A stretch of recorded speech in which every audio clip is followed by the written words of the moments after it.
दोस्तों, आप सभी का हमारे YouTube channel study oriented for teacher पर स्वागत है।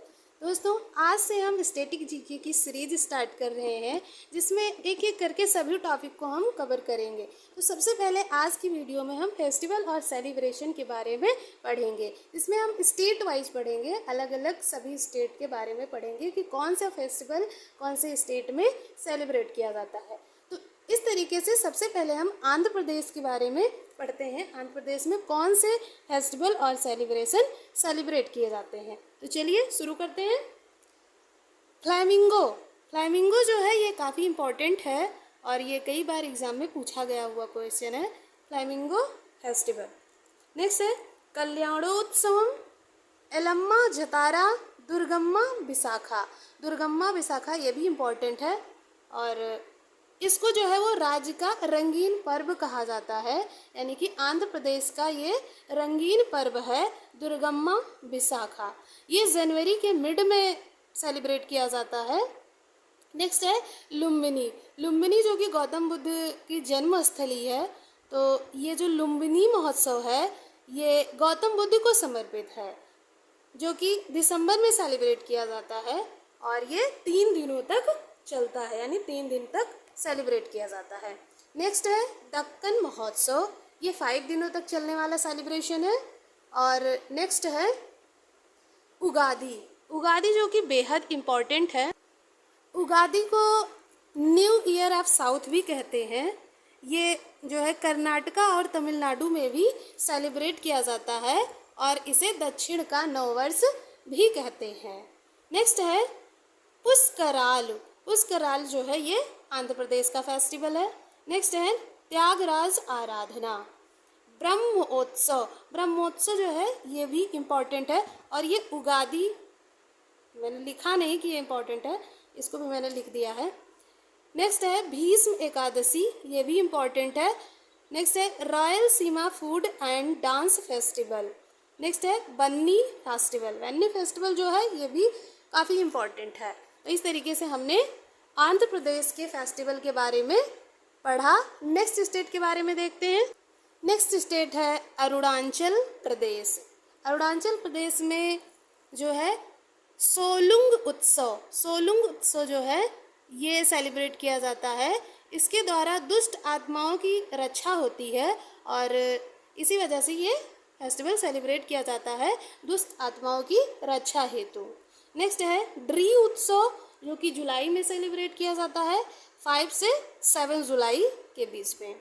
नेक्स्ट है लोसार जो है ये मोनपा जनजातियों यानी कि मोनपा ट्राइब्स जो होती है वो सेलिब्रेट करती है लोसार फेस्टिवल, और इसको तिब्बतियों का नववर्ष भी कहते हैं, जो अरुणाचल प्रदेश के अलावा भूटान और नेपाल में भी सेलिब्रेट किया जाता है।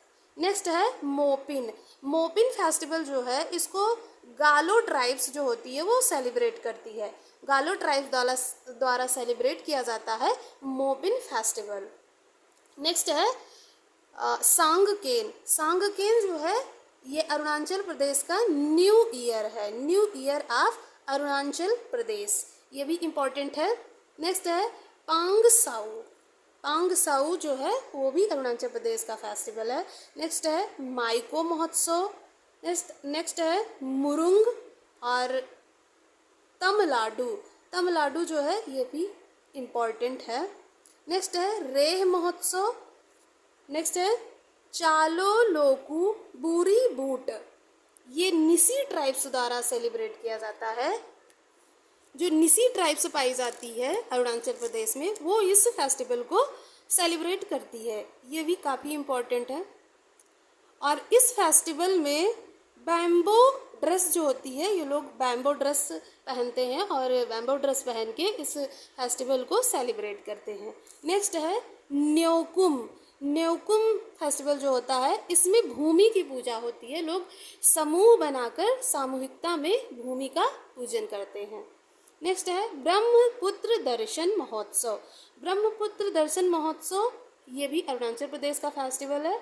नेक्स्ट है सियांग रिवर फेस्टिवल, पांगसो पास शीत महोत्सव। नेक्स्ट है तोरग्या जो है ये मोनपा जनजातियों द्वारा मनाया जाता है। यानी मोनपा ट्राइब्स जो होती है वो इस फेस्टिवल को सेलिब्रेट करती है और ये फेस्टिवल जो है वो बौद्ध धर्म से संबंधित है।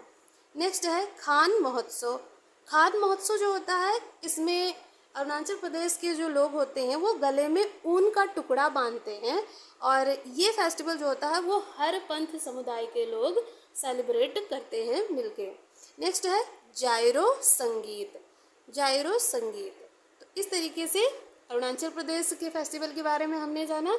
नेक्स्ट स्टेट के बारे में जानते हैं। नेक्स्ट स्टेट है असम।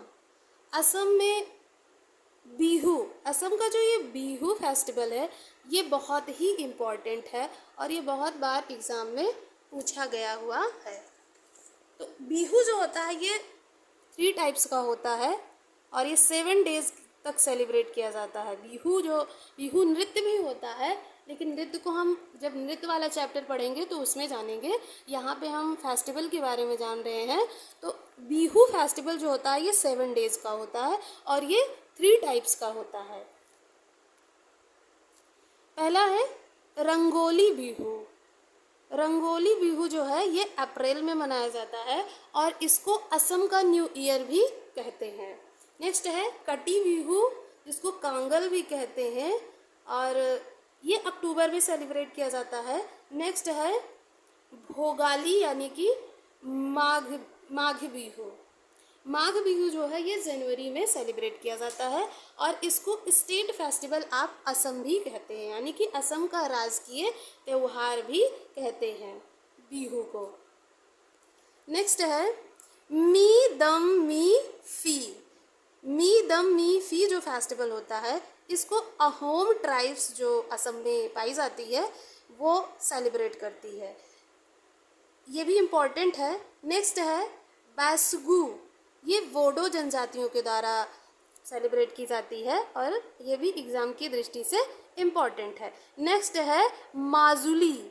माजुली जो है ये नवंबर में मनाई जाती है और 21 नवंबर से 24 नवंबर तक इसको सेलिब्रेट किया जाता है। नेक्स्ट है देहिंग पटकाई। देहिंग पटकाई जो फेस्टिवल होता है इस फेस्टिवल के माध्यम से हाथियों को बचाने के लिए संदेश दिया जाता है, तो ये भी इम्पॉर्टेंट है, काफ़ी इम्पॉर्टेंट है। नेक्स्ट है बैखो। बैखो जो होता है ये राबास कम्युनिटी के लोग इस फेस्टिवल को सेलिब्रेट करते हैं, ये भी इम्पॉर्टेंट है।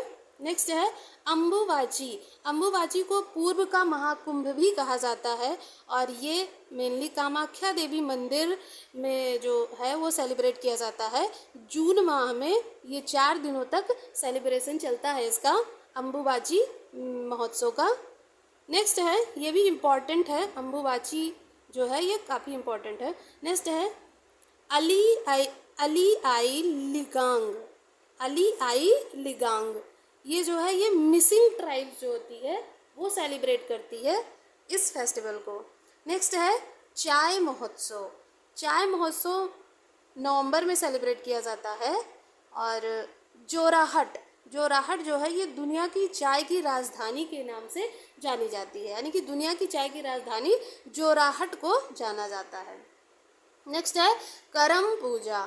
करम पूजा में जो अविवाहित लड़कियां होती हैं इनके द्वारा मनाया जाता है, जिसमें वो 3 दिनों तक उपवास करती हैं और इन दिनों जो है झूमर नृत्य का जो है वो नृत्य करती हैं। इन दिनों उपवास के दौरान वो झूमर नृत्य करती हैं।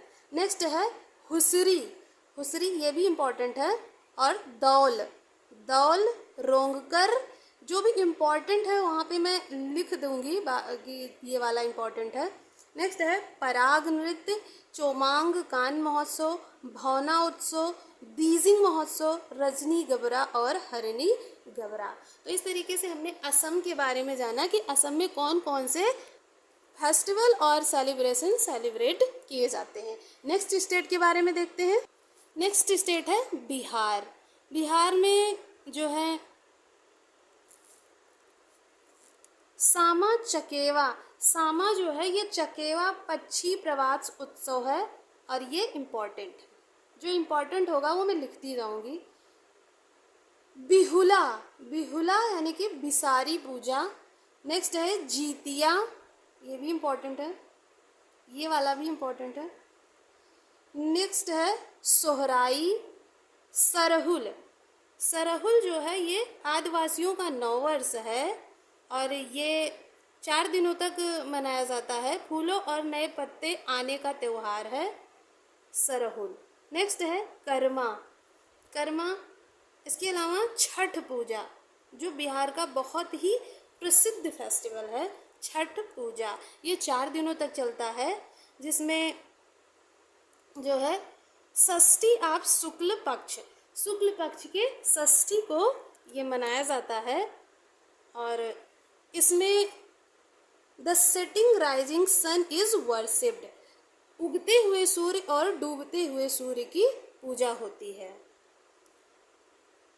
शुक्ल पक्ष के षष्ठी तिथि को कार्तिक माह में ये सेलिब्रेट किया जाता है, ये इम्पोर्टेंट है। नेक्स्ट है मधुश्रावणी, मधुश्रावणी बिहार का फेस्टिवल है। नेक्स्ट है मलमास फेयर, मलमास में जो मेला लगता है उसके बारे में बताया गया है, मलमास फेयर। नेक्स्ट है राजगीर, राजगीर फेस्टिवल। नेक्स्ट है पितृपक्ष फेयर, पितृपक्ष जो कि 15 डेज का होता है और ये पितरों यानी पूर्वजों के लिए होता है पितृपक्ष फेयर।